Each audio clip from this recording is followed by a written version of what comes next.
Lots of people travel to the big station at the end of the line. Engines from the other railways sometimes pull their trains. These engines stay the night and go home next day. Gordon was talking one day to one of these. "When I was young and green," he said, "I remember going to London.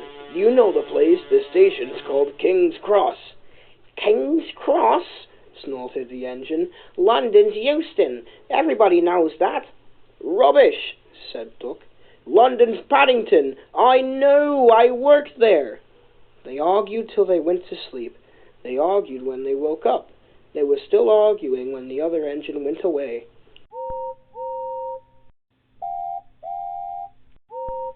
"Stupid thing," said Gordon crossly.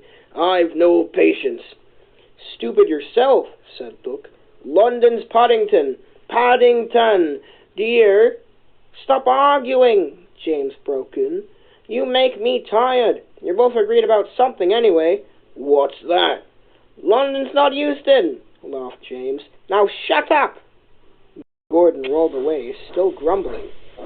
"I'm sure it's King's Cross. I'll go and prove it." But this was easier said than done. London lay beyond the big station at the other end of the line.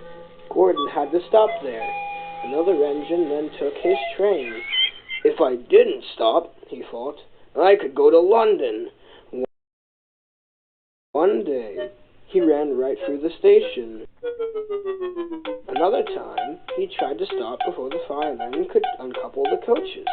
He tried all sorts of tricks, but it was no good. His driver checked him every time. One day, he pulled the express to the station as usual. His fireman uncoupled the coaches, and he ran on to his siding to wait till it was time to go home. A porter ran across and spoke to Gordon's driver. "The engine for the express turned over when it was coming out of the yard. Nothing else can come in or out. They want us to take the train to London. I said we would if the Fat Controller agreed.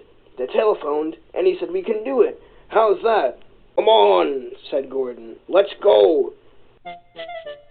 He rolled quickly over the crossing and backed onto the train.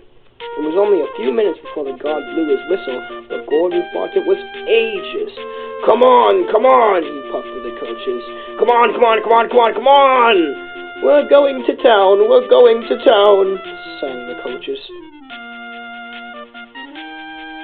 London was a long way away. "Never mind," he said. "I like a good long run to stretch my wheels." But all the same, he was glad when London came in sight.